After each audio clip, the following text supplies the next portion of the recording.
جو first respondents ہوتے ہیں وہ بتاتے ہیں کچھ 4 لڑکے کہ جی پہلے ہمیں آوازیں آئی بچے کے چیخنے کی، اور اس کے بعد پھر ہم نے ایلڈرس کو بلایا تو جا کے دیکھا تو وہاں پہ ڈیڈ باڈی پڑی ہے، تو بلنٹ انجریز بھی ہوتی ہیں ہیڈ کے اوپر، اور پھر اس کا جو پیٹ ہے وہ کسی بڑے شارپ ایج ویپن کے ساتھ کاٹ کے تمام اس کی آنتیں جو ہیں وہ باہر آئی ہوتی ہیں۔ زیادہ وہاں جا کے میں نے پہلے اس کو ڈنڈے شنڈے مارے ہیں، اور جب وہ ادموا ہو گیا تو پھر میں نے چھری سے اس کا پیٹ چاک کر دیا۔ ایک دادا نے اپنے 9 سالہ پوتے کو بڑی برحمی سے قتل کر دیا۔ انسان جو ہے نا وہ یہ سوچنے پر مجبور ہے کہ ہمارا معاشرہ کس طرف جا رہا ہے، اور ایسے واقعات جو یقین کریں کہ ہم سب کے لیے لمحہ فکر ہیں کہ دادا جو ہوتا ہے اس کو اپنی اولاد سے بھی زیادہ اس اولاد کی اولاد پیاری ہوتی ہے، لیکن یہاں پر تو معاملہ ہی بالکل الٹ تھا۔ بہرحال اس حوالے سے ہم بات کریں گے سی پی او گجرانوالہ غیاث صاحب سے۔ انہوں نے ان کی نگرانی میں اس کیس کو بڑے ہی سمارٹلی جو ہے وہ ہینڈل کیا گیا اور اصل بندے تک پہنچا، کیونکہ یہ دادا جی نے بڑے ایک ماحول کریٹ کیا تھا، لیکن اس سارے معاملات کو غلط پیرائے پہ جانے سے پہلے ہی گجرانوالہ پولیس نے اس کیس کو حل کر لیا۔ السلام علیکم غیاث صاحب، کیسے ہیں؟ اس کیس کے حوالے سے بتائیے، سگا دادا ہی اپنے پوتے کا قاتل نکلا؟ بس یہ ایک انتہائی افسوسناک انفارچونیٹ انسیڈنٹ تھا۔ یہ 6 جولائی کو ہمیں کال موصول ہوتی ہے تقریباً مغرب سے عشاء کے درمیان میں کہ جی ایک ڈیڈ باڈی بچے کی پڑی ہوئی ہے ویرانے میں۔ علاقہ تھانہ پولیس اسٹیشن وانڈو بنتا ہے، کالر سیج کالر گاؤں کا نام ہے، وہاں پہ کوئی 50-60 گھر ہیں، اور ایک اسکول کی دیوار کے ساتھ بیک سائڈ کے اوپر لاش پڑی ہوئی ہے۔ جو فرسٹ رسپونڈنٹس ہوتے ہیں وہ بتاتے ہیں کچھ 4 لڑکے کہ جی پہلے ہمیں آوازیں آئی بچے کے چیخنے کی، اور اس کے بعد پھر ہم نے ایلڈرس کو بلایا تو جا کے دیکھا تو وہاں پہ ڈیڈ باڈی پڑی۔ ڈی ایس پی ہمارا کاموں کی SHO وانڈو اور اس کے بعد SP صدر جو ہے وہ رسپونڈ کرتے ہیں۔ جب ڈیڈ باڈی کو دیکھتے ہیں تو وہ انتہائی جو ہے وہ بہیمانہ تشدد اس کے اوپر کیا گیا ہوتا ہے، اس کے اوپر بلنٹ انجریز بھی ہوتی ہیں ہیڈ کے اوپر، اور پھر اس کا جو پیٹ ہے وہ کسی بڑے شارپ ایج ویپن کے ساتھ کاٹ کے تمام اس کی آنتیں جو ہیں وہ باہر آئی۔ مطلب اس طرح کی ہینس کرائم سین کو دیکھ کر جو ہے وہ ظاہر ہے علاقے میں خوف و ہراس سا پھیل جاتا ہے۔ چھوٹے گاؤں میں تو آپ کو پتہ ہے بات بہت جلدی پھیلتی ہے۔ خیر اسپیشل ٹیمز اسی وقت کانسٹیٹیوٹ کی گئیں SP صدر کے انڈر، اور اس کے بعد میں نے جیسے بتایا DSP SHO، پھر ہمارے 3 SHOs میں نے مزید بھجوائے وہاں پر، اور پھر انچارج CIA ہماری پوری جو تھی فل تھروٹل کے ساتھ ہم نے انویسٹیگیشن سٹارٹ کی، اور 10 بجے کے قریب جو ہے وہ ہم نے اپنی انویسٹیگیشن سٹارٹ کر دی۔ ہم نے گواہوں کے بیانات لیے، اور جو چشمدید گواہ تھے پھر اس کا روٹ چیک کیا گیا۔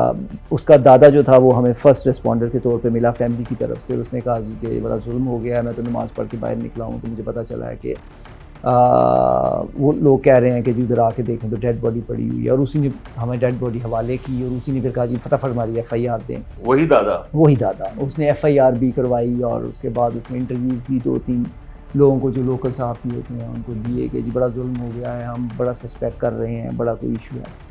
ہم نے جب شروع کی انویسٹیگیشن اور بیانات لینے شروع کیے، دادا کا بھی بیانات آ گئے بقول اس کے کہ میں نے بچوں کو 2 بچے وہاں سے بھجوائے تھے پیسے دے کے چیز دینے کے لیے، اور ایک واپس آ گیا، دوسرا واپس نہیں آیا۔ ہم نے روٹ چیک کرنا شروع کیا، لکیلی تقریباً 2 بجے کے قریب رات کو ہمیں ایک گھر ایسا مل گیا جس کے اوپر نائٹ ویژن کیمرہ پرائیویٹلی لگا ہوا تھا۔ ہم نے ان کو انوالو کیا، اور اس کی فوٹیجز جب ہم نے کی تو وہ لکیلی جس طرح مظلوم کو انصاف ملنا تھا اس میں وہ دادا ہی بچے کے ساتھ جاتا ہوا نظر آ رہا۔ تو یہ جب یہ انسیڈنٹ ہوا تو رات کے ٹائم میں جی نہیں وہ ہم نے جو فوٹیج دیکھی وہ رات کے ٹائم کی تھی نا، کیونکہ یہ مغرب سے بالکل کچھ ٹائم پہلے اس نے جو ہے وہ کیا ہوا تھا۔ عام طور پہ یہ ہوتا ہے کہ کیمروں کی ریزولوشن تھوڑی ہوتی ہے پرائیویٹ کی، ہمارے تو سیف سٹی کے جو ہیں وہ تو بڑے ہائی ریزولوشن کے کیمراز ہیں، لیکن یہ ہے کہ یہ کیونکہ اس علاقے کو کور ہی نہیں کرتا، ایک دور دراز کا گاؤں ہے باؤنڈری ایریا کے اوپر، تو وہ نائٹ ویژن کیمرہ لگا ہوا تھا، اس میں ہی نظر آ گیا۔ اس کے بعد پھر ہم نے اس کو دوبارہ سوچا، اب دیکھیں جو مدعی مقدمہ ہو اسی کو سامنے تفتیش کرنا، اور وہ بھی بچے کا دادا، یہ ایک بڑا ڈیفیکلٹ ایک پولیس کے لیے ہوتا ہے۔ انٹیروگیشن سٹارٹ کی تو شروع میں تو وہ اسی طرح نہایت شاطر آدمی تھا نا مانا، لیکن گھنٹے ڈیڑھ کے بعد جب ہم نے اس کو ساری چیزیں بتانی شروع کی اور یہ بھی بتایا کہ ہمارے پاس اور بھی ایویڈنس اویلیبل ہے اس وقت، تو یہ بریک ہو گیا۔ صبح 4 بجے کے قریب اس نے بتایا کہ جی یہ میں نے جو ہے یہ میں نے قانونی حرکت کی ہے، اور اس کی ریزن جو ہم سوچ بھی نہیں سکتے تھے، اس نے یہ بتائی کہ جی میں نے 3 سے 4 پارٹیز کے جو ہیں وہ پیسے دینے ہیں کافی زیادہ، اور میں اب مقروض ہو چکا تھا، تو میں نے سوچا کہ کیوں نہ میں اس بچے کو قتل کر دوں اس بہیمانہ طریقے سے، ایک پریشر، ایک خوف و راز اور ایک ہائی کریٹ ہو جائے میڈیا کی، اور اس کے بعد پھر میں جس کو اشارہ کروں گا وہ آتا جائے گا، اور میں کہوں گا کہ جی چونکہ میں نے ان کے پیسے دینے تھے چنانچہ انہوں نے یہ حرکت کر دی ہے مجھ سے بدلہ لینے کے لیے، تو میرے پیسے بھی بچ جائیں گے بلکہ مزید میرا اضافہ بھی ہو جائے گا پیسوں میں۔ اور ہمارے لیے بڑا ایک یہ مشکل تھا کام، لیکن پھر ہم نے ویریفائی کیا، پھر ہم نے تمام چیزوں کو دیکھا، گرفتار کر کے انٹیروگیشن کی، تو واقعی یہی موٹیو آ رہا تھا. دادا سگا دادا ہے، سگے سے بیٹے کی اولاد آ گئی. سگا دادا جس کے 3 بیٹے ہیں، اور یہ جو اس کا بیٹا ہے علی رضا، اس کا یہ بیٹا ہے اور ایک بیٹی بھی ہے اس کی. اور آپ یقین کریں کہ ان کے جو حالات ہیں اس وقت اس کی مقتول بچے کی ماں کے، وہ ابھی تک وہ سیٹل بیلنس نہیں ہے اس وقت تک وہ. اور پھر اس نے چھری بھی برآمد کروائی، ڈنڈے بتایا اس نے کہ جی میں نے 2-2.5 دن سے یہ پلان میں کر چکا تھا، فائنل تھا، اور میں پھر ایگزیکیوشن کے لیے ویٹ کر رہا تھا. اور پھر وہ اپنے منہ سے بول کے کیا بتایا کہ کیسے ڈنڈے مارے، کیا وہ میں آپ کو بتاتا ہوں. کہتے جی میں نے پلان بنا لیا ہوا تھا کہ میں نے کرنا کیا ہے، تو لیکن مجھے ٹائم نہیں مل رہا تھا کہ میں نے کس وقت کرنا. تو اس وقت بچہ خود ہی میرے پاس آ گیا کہ مجھے کوئی چیز لے کر دیں. پہلے تو یہ مجھے بتاتا نا کہ 2 بچے کے، حالانکہ وہ ایک ہی بچے کو لے کر گیا تھا. اور وہ کہتا ہے جی کہ میں اسی پلاننگ میں نکلا ہوں، اور میں نے اس کو ٹافیاں، وہ بچے کی لاش کے ساتھ ٹافیز بھی پڑی ہیں.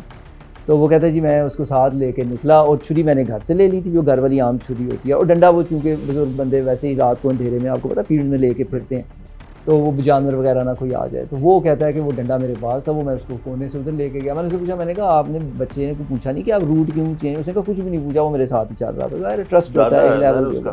کہتا وہاں جا کے میں نے پہلے اس کو ڈنڈے شنڈے مارے ہیں، اور جب وہ ادموا ہو گیا تو پھر میں نے چھری سے اس کا پیٹ چاک کر دیا. اعلی قتل بھی جو ہے وہ برآمد کروا دیا ہے اس نے، چھری جو ہے. تو اب گرفتاری ڈال چکی ہے، اور انشاءاللہ قانون کے مطابق کارروائی میں لائی جائے. اچھا، جب بچے کو اسی دادا نے جب ڈنڈے مارے، وہ ادموا ہو گیا، اس وقت جب اس کا پیٹ کاٹ رہا تھا تو بچہ اس وقت زندہ تھا، سانسیں چل رہی تھیں؟ اس کے بعد بھی زندہ تھا. مطلب جب انہوں نے فرسٹ ریسپونڈنٹس وہاں پہ پہنچے ہیں تو وہ سانسیں لے رہا تھا. تو میں نے یہ بھی اس سے سوال پوچھا کہ تم نے کوئی میک شیور کیا تھا یا کہ اس کو مارنے کے بعد کہ اگر وہ بچ جائے تو وہ بیان دے دے کہ دادا نے یہ کام کیا؟ تو وہ کہتا ہے نہیں، میری طرف سے وہ تقریباً اینڈ ہی تھا، اور میں اس کے بعد میں نے چونکہ نماز بھی پڑھنی تھی تو میں وہ مار کے تو مسجد چلا گیا. اتنا مطمئن شخص، اتنا کہ اپنے خون کو مارا، پھر مسجد گیا، نماز پڑھی، نماز کے دوران اس کو لوگوں نے آ کے بتایا کہ یہ پیچھے ثانیہ ہو گیا، خود گیا، خود ڈیڈ باڈی اٹھائی، خود ہمارے والے کی، خود مدعی بنا. آپ یہ دیکھ لیں. ہمیں یہ پتہ چلا کہ اس وقت جب یہ سارا معاملہ ہو تو بڑا ماحول کریٹ کیا تھا، بڑا دردناک طریقے سے تڑپتا رہا، روتا رہا، ڈرامہ کرتا رہا. وہ ڈرامے، اس کے بعد چینلز کو مختلف انٹرویو، اور پھر ان کو ڈسٹریکٹ کرتا رہا. ایک آدھے کو چینل والے کو اس نے یہ بھی کہا کہ مجھے لگتا ہے کہ اس کے ساتھ بدفعلی نہ ہوئی ہو. مطلب اس طرف کو بھی اس نے اینگل چلانے کی ساری کوشش کی کہ میں کسی طرح گمراہ کروں اور لوگوں کو بتاؤں کہ انتہائی ایک جو ہے نا وہ خوفناک اور دہشت ناک جیسا کوئی انسیڈنٹ ہو گیا. آپ کو پتا ہے کہ جب اس طرح کی مرڈر ہوتی ہے بدفعلی کے ساتھ تو وہ ایک ویسے ہی اس کی جو پروفائل ہے وہ بہت ہی پسند ہے. بالکل صحیح. ابھی ایویڈنس تو آلریڈی سب ایویڈنس اویلیبل ہے، کپڑے موجود ہیں خون آلود، ہمارے پاس وہ چھری موجود ہے، اعلی قتل ہے، ڈنڈا ہے، اس کی اسٹیٹمنٹس موجود ہیں، ایویڈنس موجود ہے ہمارے پاس، جو کیمرے کی فوٹیج، سب کچھ ہے ہمارے پاس.